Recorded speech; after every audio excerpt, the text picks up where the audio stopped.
How to find the billing address debit card. Hello everyone, my name is Mal and in this video I'm gonna show you how you can find your billing address debit card. The billing address is where you receive the statements, and people usually set up electronic statements and therefore don't receive the statements in mail.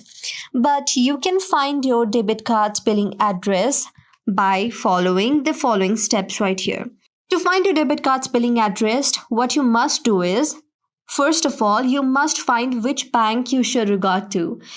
To know which bank to regard, you can find it by the bank logo that is printed on the card.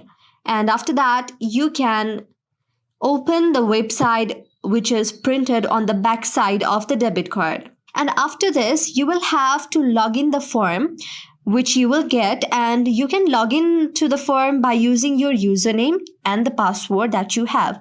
And after you do this, you can simply find your contact information. You can find the contact information which is on your profile picture by tapping on your profile picture, or you can also get that on the setting option as well.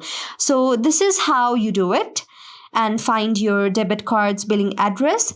I hope this video helped you. If you like the video, then please do thumbs up, subscribe for more videos like this, and comment on our video below.